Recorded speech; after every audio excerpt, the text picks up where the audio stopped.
As Arsenal announced their 5th signing of the window, Mikel Arteta might have got a centre-back, but Andrea Berta remains busy. So today we'll get the big breakdown on the Cristhian Mosquera announcement, as well as getting the breaking news on Victor Gyökeres. We'll discuss what's happening with Alexander Isak and the effect on Arsenal, as well as finding out about the future of William Saliba. We'll get the latest on a £68 million move for Eberechi Eze.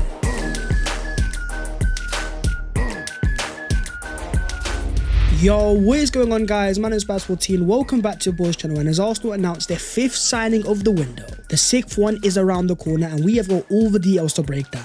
So as per, smash a like on this video if you do enjoy and subscribe to the channel if you are new, helping your boys reach 300,000 subscribers. But starting off with Arsenal's 5th official signing. In a window where Arsenal have been so active and Andrea Berta so busy, despite the priority being the brand new forwards, Mikel Arteta was also on the market for a brand new centre-back. So after a move for Dean Huijsen didn't work out, alongside links to Crystal Palace's Mark Guehi, Arsenal have finally got their man. As announced by the club building from the back, Cristhian Mosquera is a gunner. And here he was alongside Mikel Arteta and Andrea Berta with a massive smile on his face.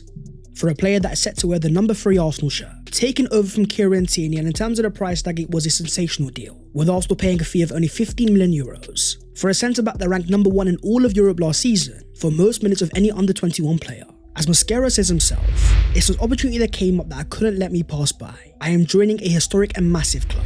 And here he was alongside his Arsenal teammates, enjoying their tour of Singapore with Martin Zubimendi clearly happy, with Arsenal also releasing a fantastic video from behind the scenes of Cristhian Mosquera's first day as an Arsenal player, from receiving a letter from Captain Martin Odegaard upon his arrival, with the captain saying, "You're a very talented player and I know you're going to contribute a lot to the team. We have big goals this season and having key players like you is what's going to help us achieve them." Alongside being welcomed by Arsenal fullback Jurriën Timber, it was also a very emotional moment for the family of the player, with Mosquera's dad seen crying as soon as Arsenal played their official announcement video. You've also got Mikel Arteta trying to recruit his younger brother, seen behind Mosquera for the contract signing, as Mikel also passed him the contract to say that he's a good player and Arsenal should also be signing him. And sometimes you can just tell how happy players are to sign for Arsenal Football Club, with this being Cristhian Mosquera put into Arsenal first team training duties with a massive smile on his face. In an interview also saying, when Gabriel Paulista and I were at Valencia, he always said that Arsenal was on a different level and something magical. And for Mikel Arteta to finally get a profile that he's been after for such a long time, going all the way back to summer 2024, Mikel was clear in the fact that Saliba had played way too many minutes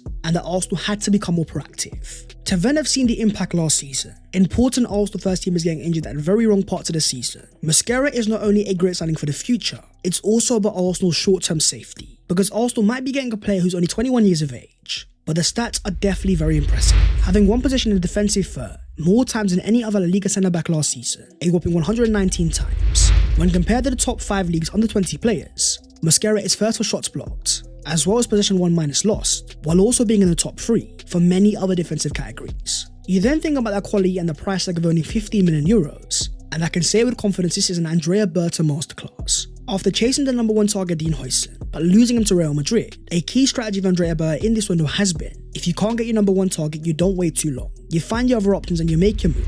And for Arsenal, the defence now looks very stacked, with the options of Saliba, Timber, Lewis Skelly and Gabriel, alongside Calafiori, Kivior, Benoit and Mosquera. Not only do Arsenal have a massive back four full of so many different profiles, but they also finally have a natural backup for a certain William Saliba. And talking about the Arsenal centre-back, what is happening with his future? Exactly 6 years to the day after signing for Arsenal have been in negotiations trying to get Saliba to sign a brand new contract. But according to a recent report from Marca, Saliba is ready to make a financial effort in order to join Real Madrid, with the club also being increasingly motivated to sign him, a report that got a lot of Arsenal fans worried. The interest of Real Madrid in William Saliba is no surprise, as already confirmed by Fabrizio Romano. Saliba is a dream for Real Madrid, but at the same time they've made a habit of signing players only on free transfers. So with a certain Ibrahima Konate at Liverpool out of contract at the end of this season, not only is that a far more doable transfer for Real Madrid, but with Saliba under contract until 2027, not only would they have to make a massive offer, but as confirmed by David Ornstein all the way back in May, Arsenal have open talks over a new contract for William Saliba. No offer yet, but it was expected soon, as dialogue between Andrea Berta and the 24-year-old's camp rampart. The French defender is happy at Arsenal, but wants terms reflecting his status amid the Real Madrid pursuit. A report that was then retweeted by a certain hand of Arsenal only today, indicating that Arsenal may have made a breakthrough. According to more reports, Arsenal are confident of securing a new contract for William Saliba amid the growing interest from Real Madrid. But talking of contracts and players that might be going elsewhere, what on earth is happening with Alexander Isak? After Fabrizio Romano dropped the bomber, confirming that Isak has told Newcastle that he wants to leave. Now, according to Fabrizio, Isak only wants Liverpool and it's his priority. No talks at Al Hilal, Chelsea or Manchester United. I'm not even sure Man United are on that list, but in the case of Liverpool, they are making a serious move, reportedly willing to offer £120 million, breaking the British transfer record. In the case of Newcastle, they've always been very clear. Isak has never been for sale, but when a player takes things into his own hands, it looks like Newcastle's stance is changing. Already on the market for a potential replacement, which could be a certain Arsenal targeted Benjamin Sesko.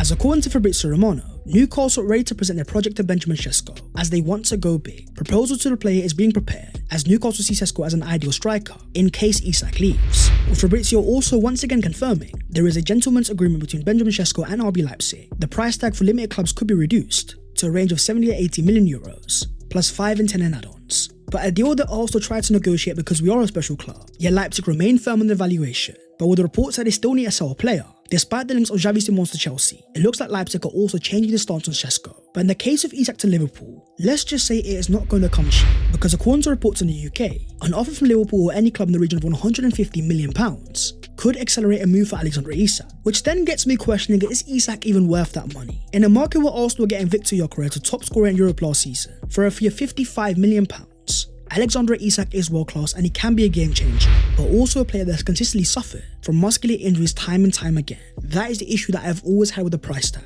Isak the player is amazing, but when you're paying that level of money, you also want a certain level of reliability. Think about Arsenal and Declan Rice. Spending £105 million was one thing, but to get a player that's constantly stayed fit and available was a massive factor why Arsenal even made the move. But in the case of Liverpool, there are Arsenal fans that are questioning, where are they even getting the money? After already dropping €90 million on Hugo Ekitike, over 100 on Florian Wirtz, the man behind that is a certain Luis Diaz. As reports confirm once again, Bayern are preparing an offer of €75 million for the Liverpool wide forward, alongside interest in Darwin Núñez from Saudi Arabia. Liverpool are only making these moves because they're getting massive fees coming in. So for Arsenal in the window where they're already closing into spending £200 million, but yet to sell any major players, it's something that we have to learn from going forwards. And let's just say Andrea Berta is listening, because now according to the Hand of Arsenal, Andrea Berta is exploring the potential sale of Gabriel Jesus this summer. Clubs in his native country of Brazil have inquired, as have some European clubs. Let's see if the situation develops further. A player still out from an ACL injury suffered all the way back in January. The tragic case of an Arsenal player that could have been so much changed us completely back in 2022-23, but is now no longer a first team starter and very injury prone. For Arsenal, the sale of Jesus could be massive,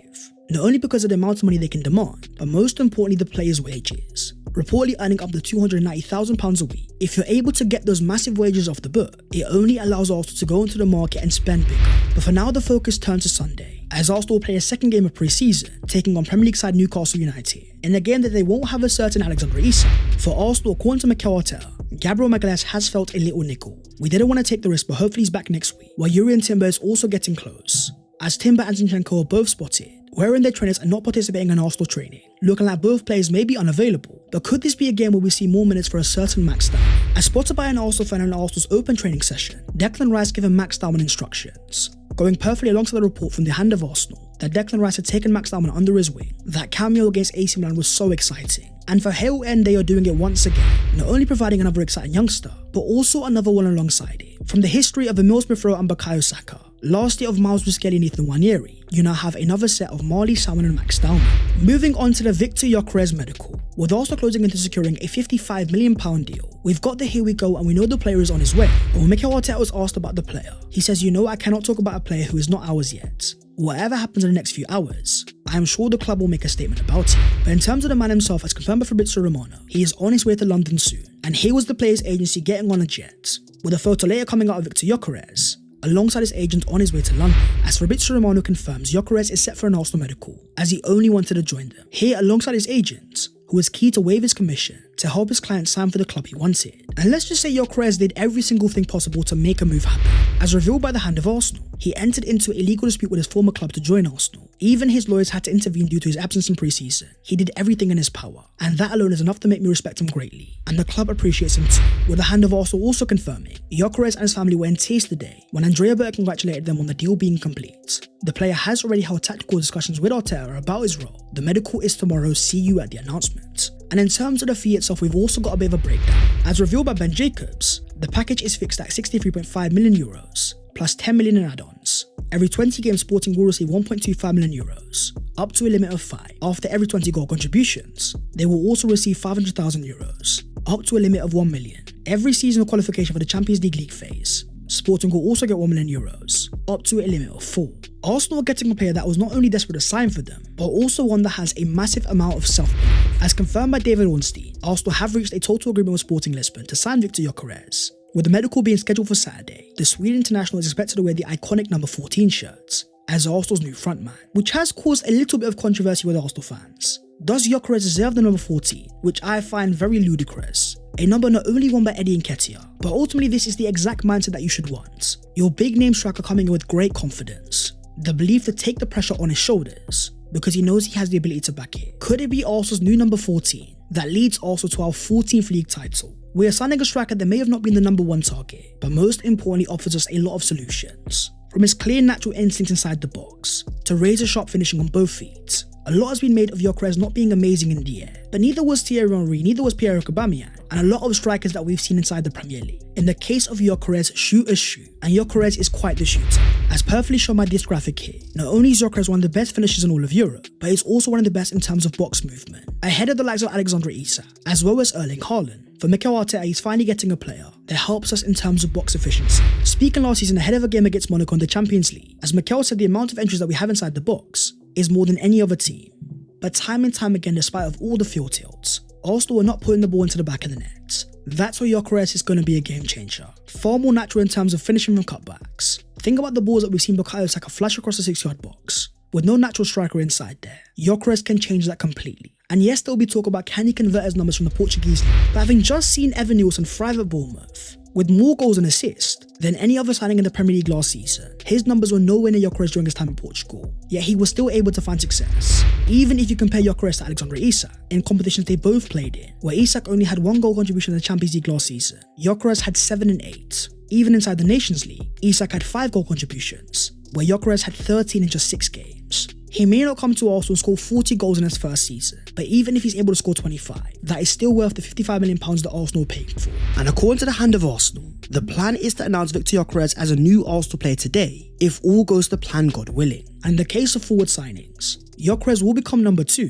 following the initial arrival of Noni Madueke, who, as Mikel Arteta says, I think he's going to take a shorter vacation that he deserves, because he wants to join us straight away, as soon as we're back. And in terms of the player, despite being an English international, he was not seen as a homegrown player last season, after coming through Tottenham's academy, but moving to Europe at a very young age. Now, according to the Gunner blog, Arsenal forward Noni Madueke has been reclassified as a homegrown player by the Premier League. I won't say that's another Andrea Berta masterclass, but it does help Arsenal out. And according to Declan Rice on Madueke, he says, trust me when I say the boys are really looking forward to it. People have been speaking internally, the players and the staff. We know the player that we're getting and we're looking forward to having him at our club. But will he be Arsenal's only wide forward signing? With reports claiming that Arsenal are on the market for a third potential attacker, if we do let go of Gabriel Jesus and Leandro Trossard, it is almost certain that Arsenal will sign another forward. That's where you've got the name of Crystal Palace's Eberechi Eze. As confirmed by Sami Mokbel, Arsenal have previously been credited with interest in Alexander Isak, and they did have the budget, but they have since turned their attention to Victor Gyökeres and are close to finalizing a deal. But the fact that we had the budget says, even after signing Gyökeres and Madueke, we should have money available to get that during Arsenal's tour of Asia. According to a Chelsea source, who's proven to be fairly reliable for Arsenal, Eze really wants to make the move. And according to more reports, Arsenal remain active in the pursuit of Eberechi Eze, with Arsenal in regular communication and ready to swoop in if all factors align. The player has already agreed personal terms in full. The question then falls to Andrea Berta. Can you move a few pieces about,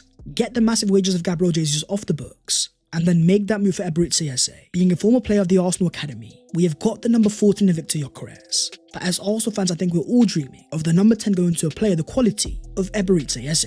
But that is the video there and there, so hopefully you guys have enjoyed. If you have, don't forget to smash a like and also subscribe to the channel if you are new. If you want to follow your boy on all of the social medias, and the links are down below in the description. But that was all of your latest Arsenal transfer news today, ahead of our second game of preseason against Newcastle with no Isak. That's going to be interesting. Can we see another performance from Max Dowman? But more importantly, Gyökeres is on his way. Hopefully medical has passed and announcement comes very soon. My friends, I'll see you next time. Take care and in a bit.